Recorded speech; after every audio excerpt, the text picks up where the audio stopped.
नमस्कार साथियों, मैं मनीष भारती संस्कृति आईएएस प्लेटफॉर्म पर आप सभी का स्वागत करता हूं। साथियों, जैसा कि आप सभी जानते हैं कि भारत लगातार इस बात की पैरवी करता हुआ नजर आता है कि सुरक्षा परिषद का विस्तार होना चाहिए और उसमें सुधार होना चाहिए। और सुधार और विस्तार कहने का तात्पर्य है कि भारत जैसे देश जो आज के समय में इस दुनिया के लिए प्रासंगिक है, उनका नाम भी अस्थायी सदस्य के तौर पर दर्ज होना चाहिए। लेकिन जिस तरह से कहा जा रहा है कि अस्थायी सदस्य जो वो 5 हैं, वही बने हुए रहेंगे जिनके पास वीटो पावर है, और इसके अलावा जो नॉन परमानेंट कैटेगरी है उसका एक्सपेंशन किया जाए। भारत इसके अगेंस्ट है कि अगर ऐसा करते भी हैं तो यूएनएससी का रिफॉर्म इसे नहीं कहा जाएगा, बल्कि जिस उद्देश्य के लिए यूएनएससी है वह उद्देश्य खो देगा। लगातार ही भारत इस बात को लेकर के विरोध करता भी रहा। अब जरा यहाँ पर वस्तु स्थिति समझने की कोशिश करते हैं, क्योंकि एक बार फिर से भारत के द्वारा ये मुद्दा उठाया गया है और फिर ये चर्चा में आया है। लगातार लंबे समय से भारत इस बात को लेकर के डिमांड कर रहा है कि G4 कंट्री जो हैं उनकी एंट्री इसमें होना चाहिए। क्या है उस पर हम आएंगे, विस्तार से देखेंगे। अब देखिए, यहाँ पर जो है 5 परमानेंट मेंबर हैं, किसमें? यूएन सिक्योरिटी काउंसिल मेंबर के तौर पर देखेंगे। जो 5 हैं उसमें ये पांचों नाम आपको देखने को मिलेंगे, जिसमें यूएस है, चाइना है, यूके है, रसिया है और फ्रांस है। इस पांचों के पास अगर देखा जाए तो वीटो पावर होता है, ठीक है।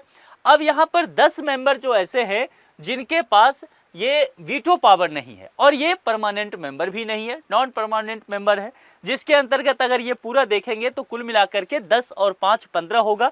तो यहाँ पर ये 5 कुर्सी तो पहले से ही भर गया, और ये जो 10 आएगा तो कुछ अफ्रीका से, एशिया से, लैटिन अमेरिका, कैरेबियन से, वेस्टर्न यूरोप से और ईस्टर्न यूरोप से ये भरे जाएंगे, है ना। और इसके लिए कुछ टर्म एंड कंडीशन होता है जिसके आधार पर इसे किया जाएगा। अगर यहाँ पर देखेंगे जो इलेक्टेड मेंबर्स होंगे जो यूएन सिक्योरिटी काउंसिल के लिए, एक साथ 2 साल का ये कर दिया जाता है, तो उसमें 10 जो मेंबर हैं वो लाए जाते हैं, जिसमें अभी देखेंगे डेनमार्क है, ग्रीस है, पाकिस्तान, पनामा और सोमालिया।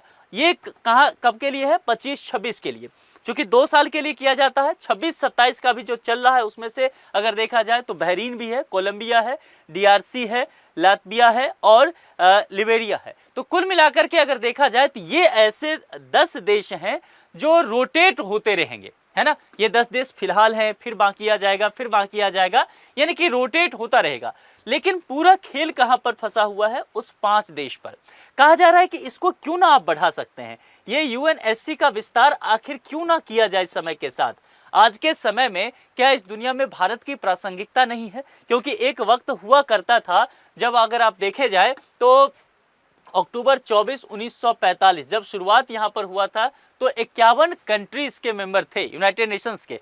आज के तारीख में अगर देखा जाए तो 193 मेंबर तक ये पहुंच चुका है, और उसमें उसी वक्त से ये परमानेंट 5 मेंबर हैं। लेकिन जब देशों की संख्या बढ़कर के 51 से 193 तक पहुंच गया और परमानेंट मेंबर ये 5 ही हैं, इसमें विस्तार कभी हुआ ही नहीं। समय के साथ अगर देखा जाए तो अलग अलग मुद्दों पर ये दुनिया बढ़ता हुआ नजर आया है ना। तो जाहिर सी बात है हर एक क्षेत्र का प्रतिनिधित्व इसमें शामिल होना चाहिए। जैसे कि अगर आप यहाँ पर देखेंगे तो इस एरिया में अब जैसे यूएस हो गया, चाइना हो गया, रसिया हो गया, यूके हो गया, फ्रांस हो गया। अब अगर यहाँ पर देखें तो यूके और फ्रांस दोनों यूरोप से आते हैं। रसिया को आप दोनों जगह पर रख सकते हैं, यूरोप और एशिया में। चाइना जो हो गया एशिया से, और ये हो गया आपको उत्तरी अमेरिका से। क्या कोई देश यहाँ पर आपको दक्षिणी अमेरिकी देश दिख रहा है?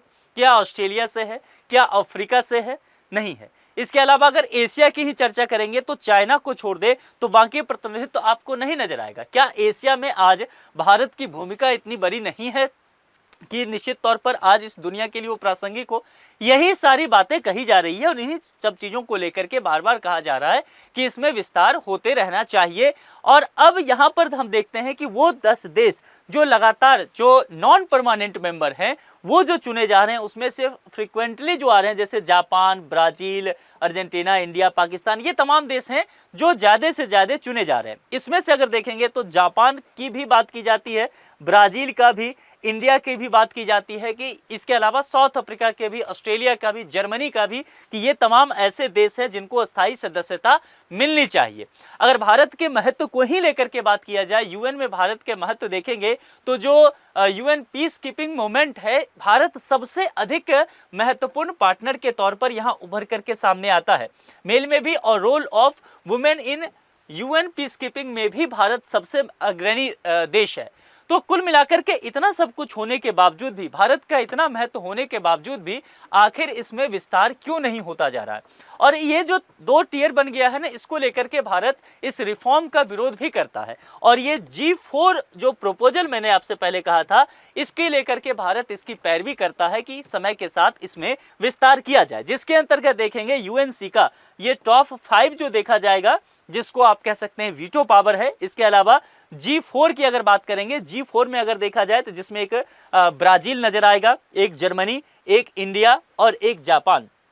ये जो G4 के कंट्रीज हैं, ये चारों देश, इनका यहाँ पर ये है कि इन सभी को इसके साथ जोड़ा जाए, इनको स्थायी सदस्यता दे दी जाए। और कॉफी क्लब जिसको हम कहते हैं ना, जो UFC जिसको कहा जाता है, उसमें से कई ऐसे देश हैं जिसमें कनाडा, पाकिस्तान, इटली की महत्वपूर्ण भूमिका है। ये तमाम देश कहीं न कहीं देखेंगे तो इस बात का विरोध भी करते हुए नजर आते हैं। हालांकि कई बार ये कोशिश किया गया कि भारत को अस्थायी सदस्यता दिलाया जाए, लेकिन सबसे बड़ी बाधा जो भारत की अस्थायी सदस्यता में है वो चीन का है।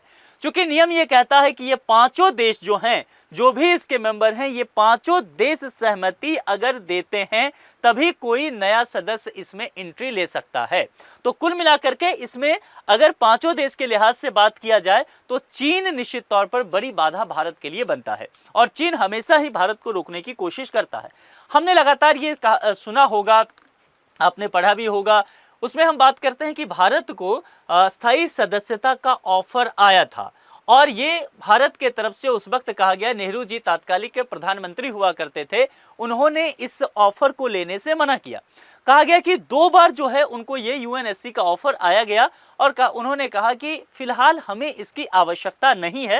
हालांकि उन्होंने चीन की पैरवी भी की कि चीन इस एरिया में एक मजबूत देश के तौर पर है, तो चीन को इसमें आगे जाना चाहिए, चीन के तरफ उन्होंने इशारा कर दिया। और जब चीन वहां एंट्री लेता है, समय के साथ जब देखा गया कि चीन ही हमारे लिए बड़ी समस्या बन करके उभर करके आया।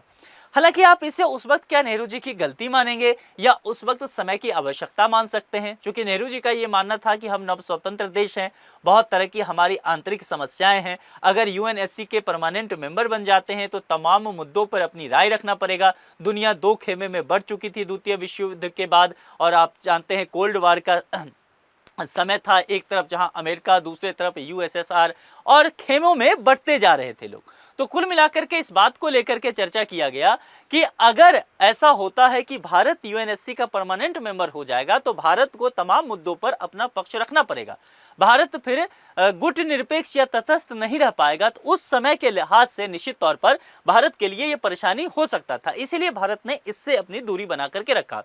तो निश्चित तौर पर उस समय के हिसाब से बहुत बड़ी गलती नहीं कही जा सकती। आज हम जब चूंकि हम देखते हैं कि हम दुनिया भर के लिए कितना प्रासंगिक हैं, तब हम निश्चित तौर पर इस पर प्रश्न उठाते हुए नजर आते हैं, लेकिन समय के साथ चीजों को देखा जाना चाहिए। अब यहाँ पर देखेंगे, जब बराक ओबामा अपने दूसरे कार्यकाल में थे, उन्होंने बहुत कोशिश किया कि भारत को इसकी सदस्यता दिलाई जाए, और जिस बात को लेकर के चीन ने कह सकते हैं कि स्टेटमेंट भी दिया था, चीन के तरफ से आर्गुमेंट आया था कि किसी भी प्रेसिडेंट के, यानी कि चूंकि इनका दूसरा कार्यकाल था, अमेरिका में रूल है कि कोई भी राष्ट्रपति 2 कार्यकाल से अधिक समय तक नहीं रह सकते, यानी कि एक कार्यकाल 4 साल का होता है तो 2 कार्यकाल 8 साल का होगा। तो कुल मिलाकर के जब ये अपने आखिरी दौर में थे, तब भी इन्होंने कोशिश किया था कि भारत को मेंबर यूएनएससी का बना दिया जाए, और निश्चित तौर पर इसका क्रेडिट अमेरिका को जाता और खास करके बराक ओबामा को जाता। तो चीन ने कहा कि नहीं, किसी भी प्रेसिडेंट के फेयरवेल के गिफ्ट में ये नहीं दिया जा सकता यूएनएससी का मेंबरशिप, अगर वो अपने दोस्तों को यानी कि इंडिया को दिलाना चाहते हैं तो कई बार जब कोशिश किया गया, लेकिन चीन हमेशा ही इन सब चीजों को लेकर के भारत के रास्ते आता ही गया। और अब ये कहा जा रहा है कि अगर समय के साथ अभी भी इस पर सुधार नहीं किया जाता है, इस पर विचार नहीं किया जाएगा, तो निश्चित तौर पर आने वाले समय में, या अभी कह सकते हैं, यूएनएससी लगातार जो है वह कहीं न कहीं अपनी प्रासंगिकता खो रहा है। जैसे भारत ही देखेंगे, कई आतंकियों को उसमें अंतर्राष्ट्रीय आतंकी घोषित करने की बात किया, बैन करने की बात किया, लेकिन चीन उस पर वीटो लगा देता है। तो कुल मिलाकर के अगर इस तरह के कंडीशन चलते रहे, दुनिया विभिन्न मुद्दों पर बटी रह गई, तो निश्चित तौर पर जिस उद्देश्य के लिए यूएनएससी लाया गया था वो फिर नहीं हो पाएगा। एस जयशंकर जो हमारे देश के विदेश मंत्री हैं, वो भी इस बात को मानते हैं कि फिलहाल जिस तरह की स्थिति बनी हुई है ऐसा नहीं जान पड़ रहा है कि ये G4 कंट्री जो है जिसमें इंडिया, जापान, जर्मनी सब जो हैं ये अभी एंट्री ले पाएंगे इसमें, लेकिन इसकी कोशिश की जानी चाहिए। और ये निश्चित तौर पर P5 कंट्री को भी सोचना पड़ेगा जिनके पास वीटो पावर है कि समय के साथ यूएनएससी का विस्तार किया जाए। नहीं तो जिस तरह से दुनिया भर में अभी स्थिति बना हुआ है, देखिए किस तरह से ईरान अमेरिका के बीच तनातनी है, तो ये समस्या और गहराती जाएगी और वैश्विक अर्थव्यवस्था के लिए, वैश्विक शांति के लिए, समृद्धि के लिए ये कतई बेहतर नहीं है। यहाँ पर एक प्रश्न है जिसका जवाब आप कमेंट बॉक्स में लिख करके जरूर दीजिए। कुल मिलाकर के आप मुझे बताइए कि क्या भारत को यूएनएससी का स्थायी मेंबर बनना चाहिए या नहीं बनना चाहिए। आपके जो भी विचार हैं कमेंट बॉक्स में लिख करके जरूर बताएं। आज के लिए इतना ही। जुड़ने के लिए आप सभी का बहुत बहुत शुक्रिया। Thank you so much.